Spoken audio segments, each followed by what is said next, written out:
And here we are, Ryan. The one thing that can shatter all dreams is a lack of a mindset to help you achieve them. And today we're going to talk about growth mindset.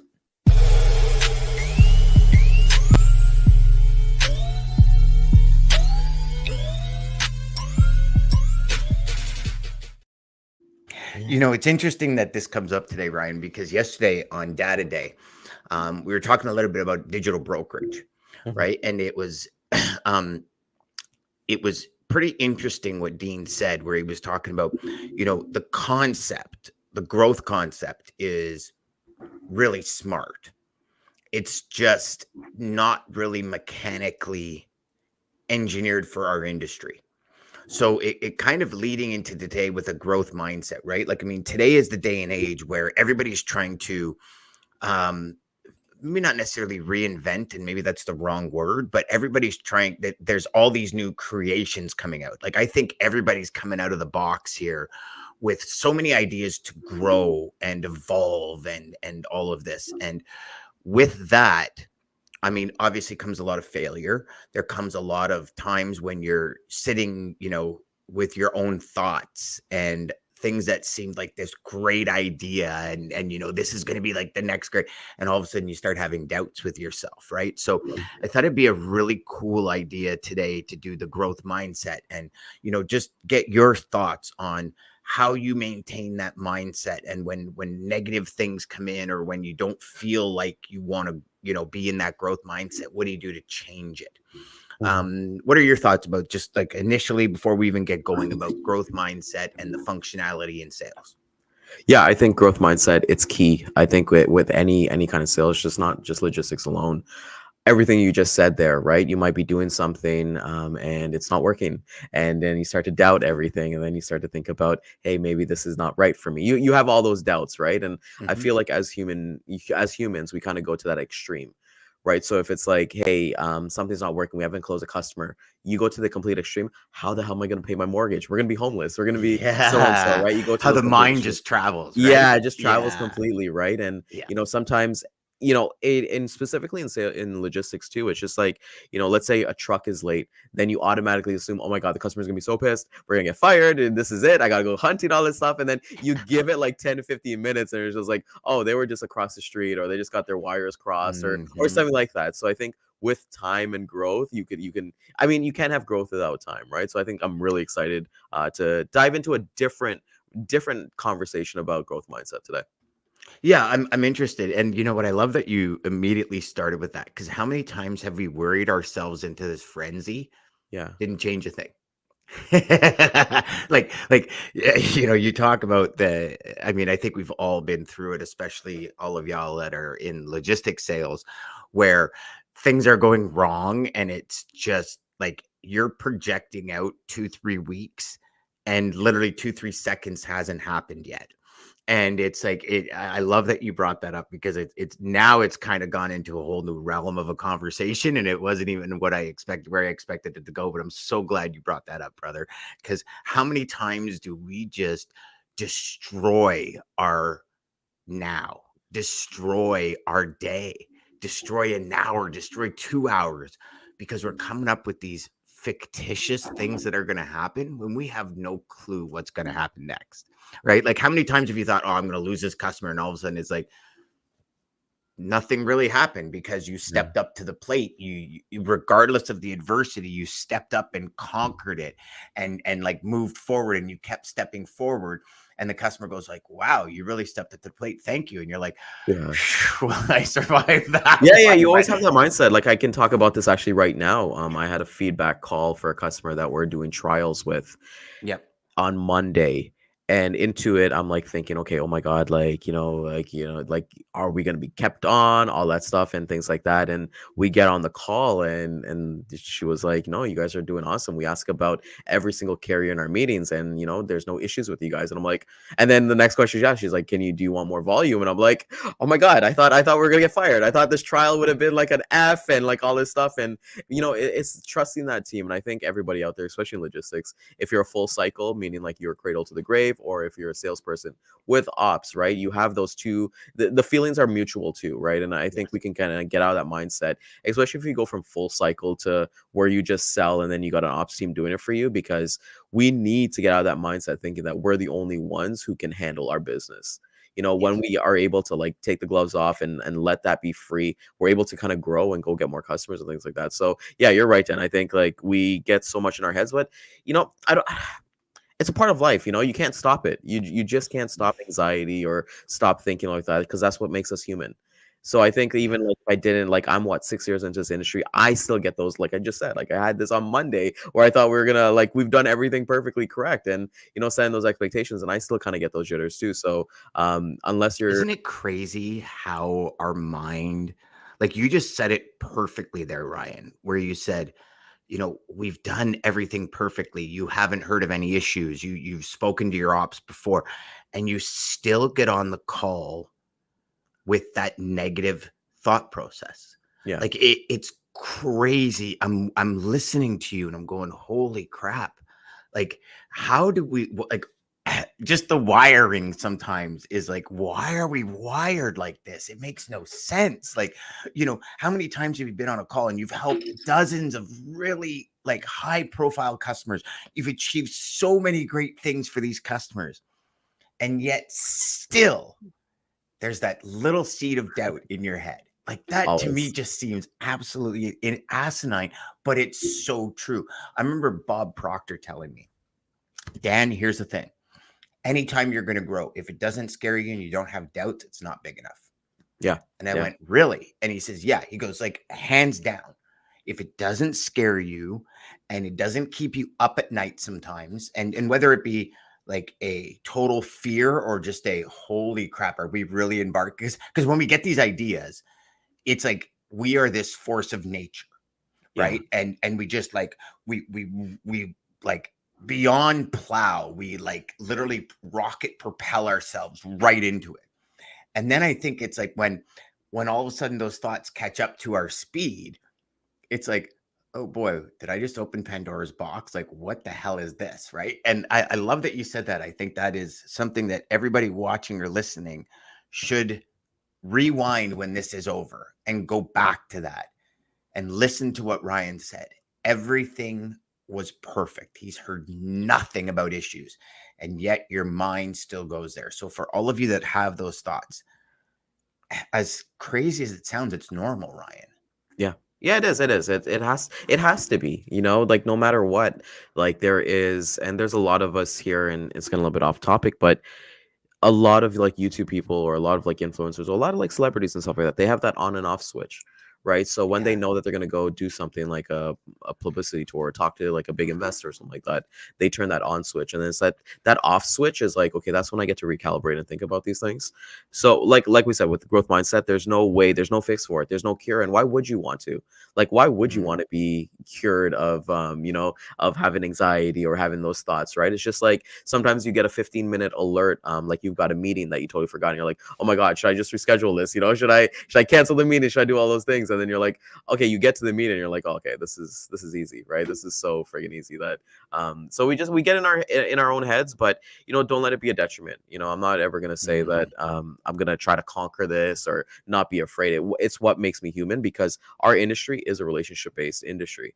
For me, Mhm. doing a lot of reading on like tech sales and stuff like that, yes, they do build relationships, but they're a one-time purchase. If you buy a piece of software, you're buying that one time, and that's the only time you're really going to talk to the salesperson. Our industry is really one of the only industries where you're constantly talking to your customer. You're constantly finding your worth or finding your value within your customer's ecosystem With daily, I would every say. single load. Yeah, every single load, man. So it's crazy. And what's up to Stacy? It I know Women in Trucking Accelerate's going to be next week. I'm looking forward to seeing the content. I won't be able to go. I got a little of a work thing that I got to handle, but looking forward to seeing all the content and everything like that. Hopefully, we can come out next Well, year. Stacy actually brings up a really good point here. We're always teetering on the line of ego and confidence. We allow our minds to win and let self-doubt in.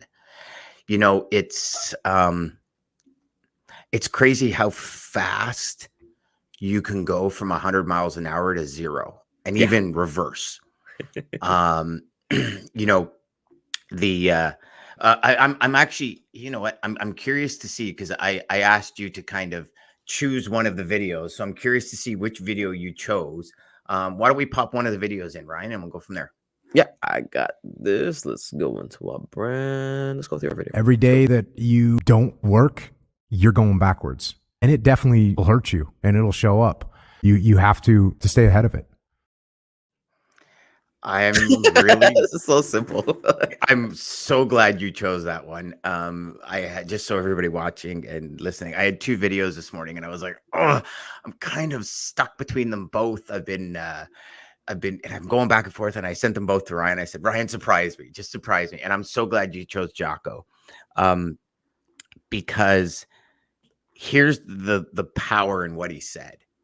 It is like so true. And I think a lot of salespeople today, especially in the logistics world, and I can only speak for the logistics world, during COVID, not very many people sold. They didn't have to, right? The business pretty much came to them.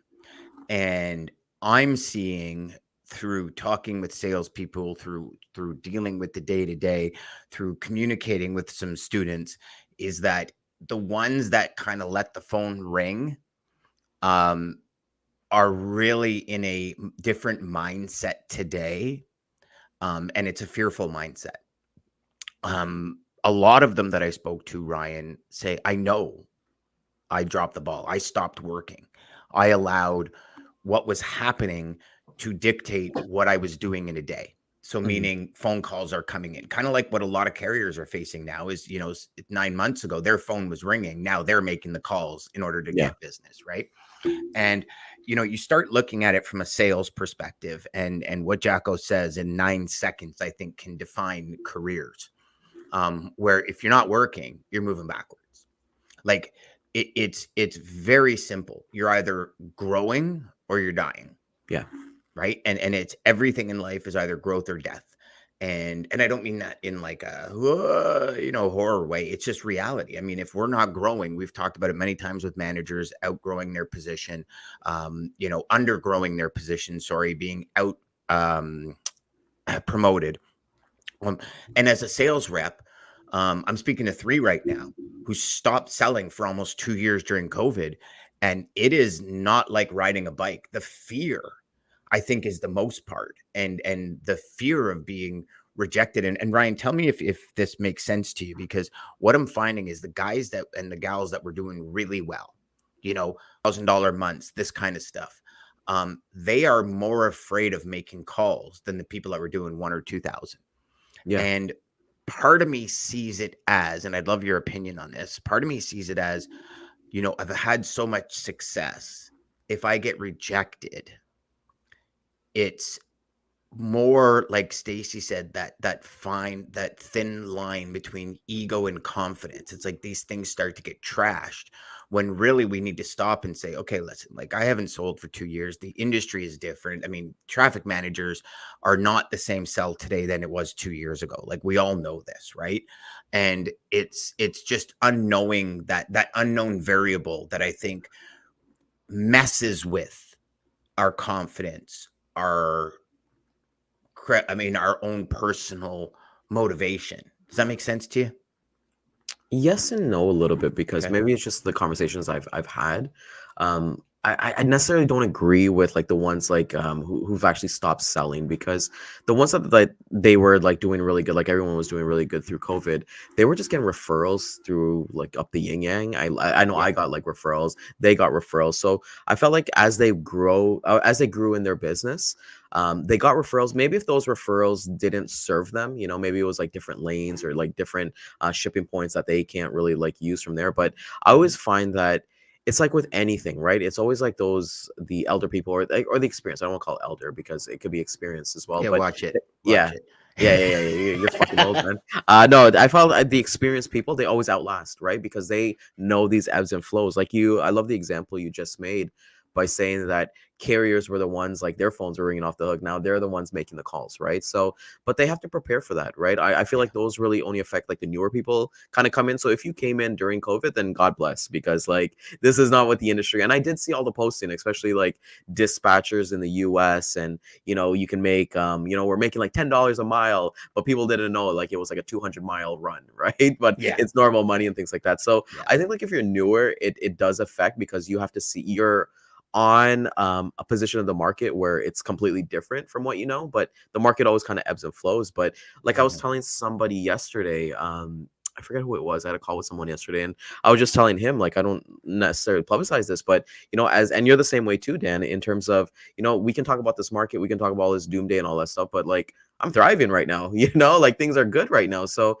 it's like when you kind of prepare for yourself, and I feel like when other salespeople talk to other salespeople, it's usually to bitch. It's usually a negative connotation, because I think our human psyche, we don't want to brag, right? We don't want to say like, oh my God, I'm doing so much money with this thing, and have that interpreted that oh, this guy's making big money and I'm jealous of him, because you don't want to have that energy kind of put out. But I think like especially the experienced people, at least I talk to, they're enjoying this right now because they've seen this over 10 times. They knew this was happening. Like their business they're the ones right now who are like taking like 2 month sabbaticals and are like, all right, screw it, we'll be back in January. So well, Ryan, if I can if I can give you something here, because if there's one thing I've realized with you, and one thing I've seen from day one with you, is your work ethic. And during COVID, you might have slowed down on selling, but you never stopped. No. I know people that literally did not make a sales call in over 2 years. And to me, did they grow over year like 60%? And they did, because it was COVID. Because every it's like the amount, if you had trucks, you made money, right? Hence the reason why trucking companies got inbound calls instead of needing to make outbound calls. Not this again. And I look at it and I say, again, we've said this many times, but you're not lucky. You just kept working when other people decided to put their arms up and go, oh yeah, look at this. Like I've been here for a couple of years and I'm making, is my thing doing all sorts of, I was gonna say, I was just typing in chat. So it's this new, I don't even know what it is, but certain arm movements and stuff, all of a sudden, like put thumbs up emojis and everything in the videos. And it's everywhere, like on Zoom and everything. And I don't know. Well, let me ask you this question, Dad. Let me, I want to be completely transparent, because I'd like to get, like, I think this is where we're at. For those who haven't sold in like 2 years and stuff like that, right? Should they even still be in this industry? Like if you haven't sold and what comes with it, what it's like. I get it. Business is coming in, but we've spoken with Jeb Blunt, fanatical prospecting. Even if you did one touch today, I remember when I was talking to Chris Bogue about video, it was like simply, hey, if you just do one video, that's a day, that's 5 videos. You're doing 20 videos a month. Those people who haven't like sold at all, like, why even cater to them? Or like, why should they even be in the industry? Right. That's just my mindset, right? It's just like, you haven't done anything, like, screw you. What are your thoughts, Dan? So, brother, I agree with you. Like, if you haven't done anything, why are you expecting anything except zero results? Right. Let's call a spade a spade. I look at it and I can tell you from my own personal journey, a year and a half I went without selling because I was sick, right? I just didn't. And Ryan, I'll tell you, when I jumped back in, it felt like a completely different world. Yeah. Like a complete, and now, not to mention, I was out of touch with the world for a bit. Like, again, call a spade a spade. Let's say it like it is. But when I'm speaking with these people and I go, you have not sold in how long? And they're like, well, since COVID started, I haven't sold. And my first question is that, like, why? Yeah. And they said, well, so much business was coming in. I didn't feel it was necessary. And I said, but what makes you think this was going to last forever? Like, none of these cycles last forever. And I believe it's the same thing in every industry. I don't think it's just logistics, brother. Like, nothing lasts forever. No. And you have to consistently try and build. Right. It's why companies market. It's why companies have salespeople. It's wild. Like you could be conquering the world, and the next day, you look at Facebook, you look at Instagram, conquering the world. The next day, TikTok. Now, no longer. You know what I mean? Like it's like there's always somebody looking to do more, be more, and achieve more. And I believe wholeheartedly that a lot of the times we get caught up in the day to day, and it's easier for us to take the inbound calls and the quote unquote success that comes with it, because sales, again, we go back to what we talked about the other day. It's like I find most people take sales personally, and so they stop selling. And to answer your question, I think if you haven't sold in the last like year and a half, 2 years, because I mean, if you've been in the industry and there's been no major like issues that you needed to, you do two things. One, you sit back and you say, okay, does this industry really work for me? Because I think you're right, Ryan. If you're not going to grow and you're not going to build your business, why are you in the business? Yeah. Right. Now, some people might argue with that and say, well, Dan, I'm doing $100,000 a month. I'm totally happy where I am. I don't need to grow anymore. And those guys, good, God bless, and you know what, God for bless. me, and for me too, like, I think those are completely opposite sides of the spectrum, right? Because when I look at the guys who haven't sold, they're probably seeing like their GP go down. Like they could have been 100 a month guy, but they won 1 month, they went to 90, then they went to 80, then they went to 60, then they went to 70. And then they get scared. Yeah, then they get scared, right? Because that lifestyle too. That's why I say about logistics and sales in general. And I think when I compare it to like tech sales, and not to call anybody out, but I think logistics sales is more lucrative than tech sales.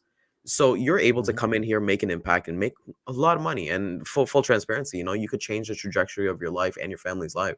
So for somebody who's like at 100, for generations, if you could be the one. You could be the one in your family. So Dan, when you say like, hey, I'm making $100,000 a month and I'm cool, you're taking 30, 40 points off of that. Or even if you're a cradle to the grave rep on that, God bless, 70, 80%, I would take that all day. You are in the 1% of income makers and things like that. But it's the ones that, they got the one customer, like $100,000 at one customer, man, that's fucking dangerous, man. But $100,000 at like 6 to 10 customers, then I'll take that any day. Right. But and you know what, Ryan, I know both sides of that coin. Yeah. Like I know people on both sides. I know one person has one customer doing close to 4 million a year GP. One customer.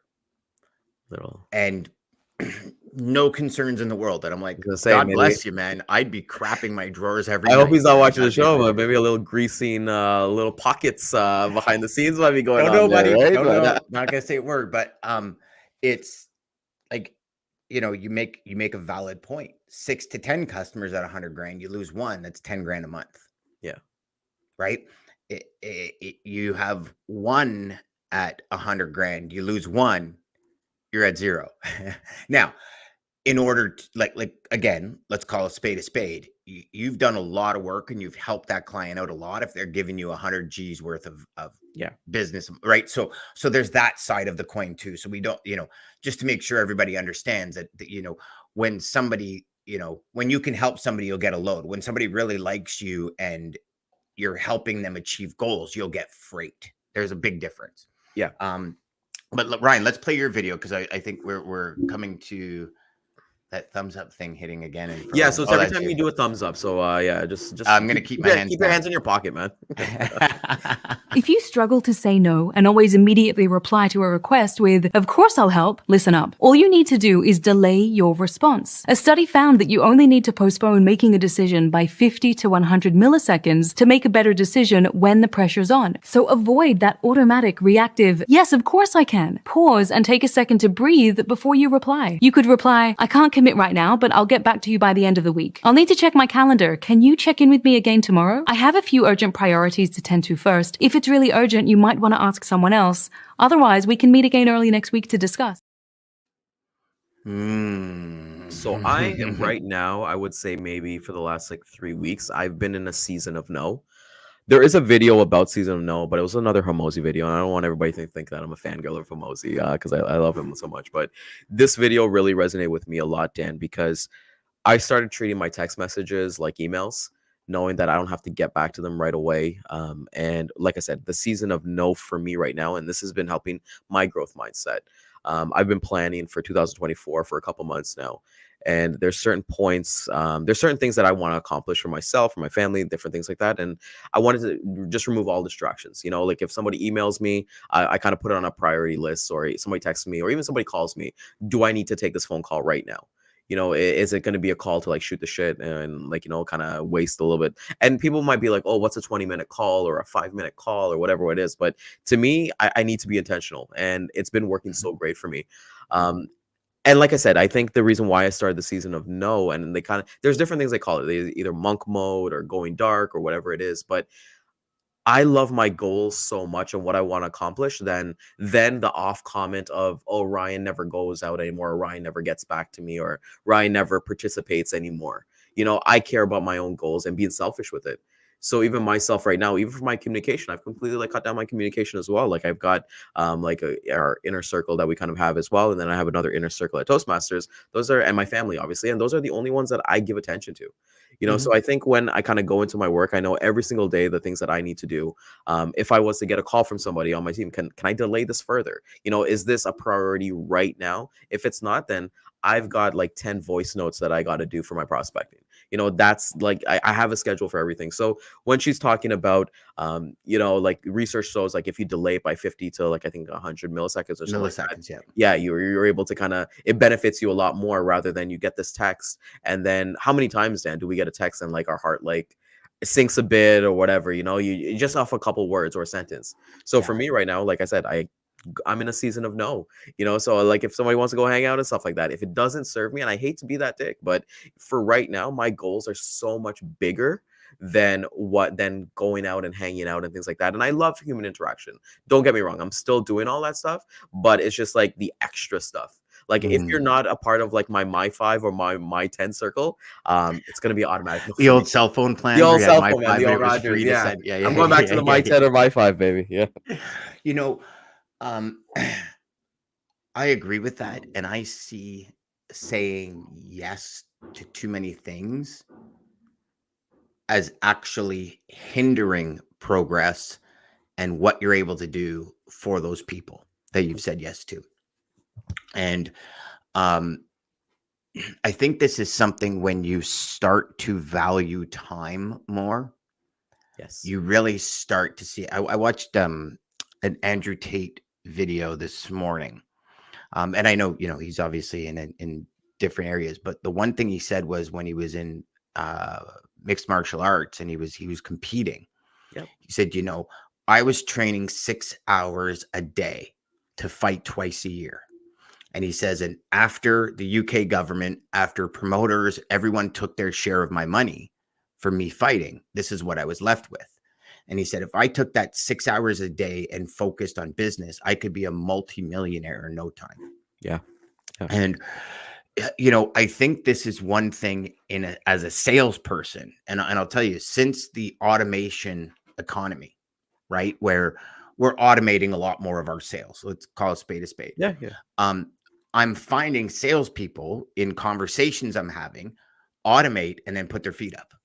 Oh, no. And say, well, computers are selling for me. Why do I have to do it? Where automation is a double and triple down philosophy in my mind, anyways. Like if you automate 100 emails today, go and make 100 calls. You've just doubled your output. Yeah, double your right. output, yeah. And I think what we do is we automate, and then we say, well, now I got this time to do this. And so nothing gets done to 100%. And, you know, your comment about the distraction and the phone, and over the last 3 weeks, and it's funny you bring this up because over the last 3 weeks, I've started unsubscribing from so many different emails that I got. Like one day I just realized about 3 weeks ago, 3.5 weeks ago, I'm like, I have 42 emails. I had 0 when I went to bed last night. And I know none of them are business related because it was from like 11 o'clock till 7 a.m. Yeah. So I'm not getting any business emails at midnight. Like I'm not getting any business texts. It's not from trucks being stuck at the border. Like it's nothing. And I looked at it, Ryan, and some emails, some lists, I was subscribed on 3 different emails. Why would I have done that? I can't even think why I would have subscribed to 3 different emails because they all get forwarded to one box, right? So it's Yeah. like I'm looking at these email addresses. I'm like, why would I have first of all, why do I have 3 email addresses? But why would I have done that? And so I'm looking at it and I'm saying, okay, I just spent even 4 minutes deleting 42 emails. Yeah. I want that 4 minutes back tomorrow, Yep. right? And but the big thing is now that you have that time back, what are you going to do with it to grow and have that growth mindset? I think is the bigger question, right? So I love that you're doing that, buddy. I think that I don't think you're being selfish. I think you're surrounding yourself with people that are going to help you grow and that you can mutually help achieve goals together. I think that's one huge thing that we as individuals need to be very careful of. And I remember when I was in corporate, I would hear people sitting by the water cooler talking crap, in my opinion, for an hour. And in my head, I'm going, you just totally wasted a really good hour, Yeah. those golden hours to make sales calls. Like I look at a lot of the stuff I do and I started segmenting my days and saying, okay, between this time and this time, it's all sales. Like I'm literally going dark. Like you said, you're going in dark mode. And I'm doing what I need to do. And then I'll edit this video at nighttime or I'll edit this. Yeah. You'll put it off like you put for office. You know what? Even that too, Dan. I even looked at like automating.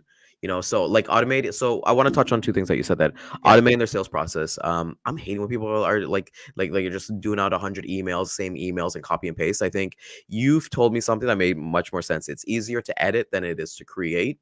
So Yes. I always like typing up stuff and kind of going into Lavender, making like I will do those calls, I will do those emails, I will do those video messages, I will do those. And you know what? For me, I think in 2024, the word at scale is actually going to be flipped. Everyone wants to do everything at scale. They want to do it bigger, faster, nicer, whatever it is. I think people are going to go back to that one-to-one, and that's how people are going to start closing business again. And coming back to like what you're saying about, I'll edit this video last night. That brought up a great point because like even for myself, like for my own show and things like that, I've hired like video editors to like take that off my plate. So even if it's something like somebody like as simple as like cleaning the house, people will be like, oh no, you're too lazy to clean your house. It's like, no, I don't want that 4 hours of cleaning my house.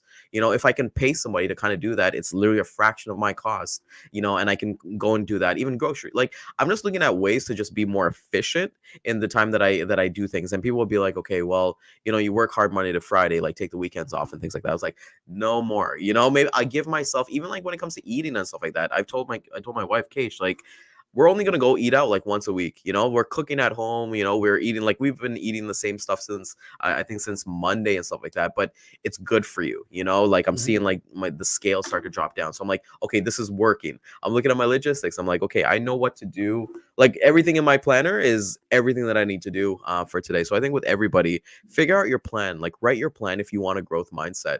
I can only correlate to one thing. If you want to blow up in sales, which is what we talk about, you got to do it every day.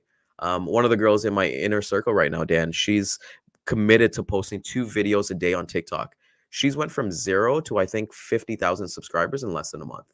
And it's just her just posting twice a day. And what she told me too, because I was asking her about her strategy, and she was telling me like, I don't post random stuff. Everything is very strategic, so I'm only talk about one topic. If I'm doing 14 videos a week, maybe I'll do 12 videos on this one topic and 2 videos randomly. So everybody out there for your logistics career, commit to those, like those calls, those prospecting, those things. And a lot of people are saying, Dan, I don't know about you, but a lot of customers are saying that, no one's calling me anymore. Everybody wants to email me. Everybody wants to like send me a video. Everybody wants to demo me. Everybody wants to do this. So go with it. Like even for me with this like 0 dark 30 that I'm going with, like going dark, I'm still calling people up until Thanksgiving, still calling people during Christmas week. I don't care about the out of offices messages. I just want to be able to connect, because like I feel like I haven't tested that. I think in my past 5 years I wouldn't do that. But like I said, man, I got some big goals that freaking scare me. And like you were saying about Bob Proctor, right? So it's everybody needs to write down that one goal. Like for me, I'll share with everybody here, and you, Dan, in 2 years I want to be a millionaire. So I'm like, okay, that scares me, man, because I've never made $1 million. I never even made like a quarter of that before. But if I keep plugging away, I keep working at it, it's gonna happen. Without a doubt, it will happen, Ryan, and especially with that work ethic and that mentality, right? The only thing that could crush that is ego getting in the way when when numbers start really climbing. And as long as you keep that in check, brother, you're all good, because you got the work ethic, you got the understanding. There's no better time than right now to sell. Yes. Right? I mean, call it what it is. You don't pick up the phone, you don't move your needle forward. How do you expect to make more money? And this is a question that I think a lot of us don't ask ourselves. We just kind of, at the end of the week, we sit there and go, oh man, I could have done more this week. Next week, I'm going to do more. And then Sunday, baby. Sunday. I'll Yeah. start eating healthy on Sunday. On Monday, I'll go. So yeah, then after wrapping up the you show- know me, I'm like, why not do it today? Right. Yeah, what I have So to say. it's you know, it's the way sometimes that we're wired. It's I don't know what the, you know, what the answer is. In all honesty, I think the answer is work. Do what, you know, for all of you that are in sales, and maybe prospecting is like a hitch, an obstacle. Yeah. Prospect the way that makes you feel good. If that's video messaging, do all video messaging. Just start with it. Just do something. If it's email, then just do email, but get really damn good at it. Right? Like Ryan was saying, like, it's not a spray and pray. It's not a carpet bomb scenario. It's, you know, and I agree with you, Ryan, the at scale thing, I think, is becoming, and I think it's AI that's kind of triggered that, where, you know, there's all these AI sales tools out there that, you know, here, you go to sleep, and it's marketing. I get it. It's marketing. You know, you go to sleep, we'll sell customers for you. Nah, it doesn't work. No. I mean, you might get the odd one, but you're going to find, for the most part, that when you start having a conversation, there's no fit. You know what I mean? There's no fit at all. And it's, you know, that growth mindset that we started the day with is critical to trying new things and developing your own, you know, I call them Danisms or Ryanisms or whatever that you work with that will help chatters. you. We should trademark it, man. The chatters, we'll call it the chatterisms. I like that. Chatterisms, man. That's a good one. But anyways, that's the reality of what we're facing today for growth mindset. Anything you want to say to close it up there, Rye? No, I think with 11, everybody, it's just pretty straightforward, man. And you got to figure out what your plan is and just work to the plan. Just don't deviate from it. And you're only going to have growth, like we always kind of say, the 90 days, baby. So you got 90 days until what? Like till February? Wow. Where's the year 60 gone? days till Christmas. Why don't you make an even shorter plan? Yeah, shoot. What kind of habits are you going to form and put into place by Christmas? Yeah, go call those Christmas wrapping paper customers. No, they're already in store. The Christmas trees are there. Yeah, so you're a little bit late to that. Yeah. Mm-hmm. Yeah, it's right after Halloween, like literally the 1st of November. It's all Christmas. Well, they say like Mariah Carey, like the 1st of November, she like defrosts, so she can like sing like was I want you, all I want for Christmas is you. So yeah, this is her season, you know. So it's awesome. But it's the only time you see her. Yeah, there we go. That's it.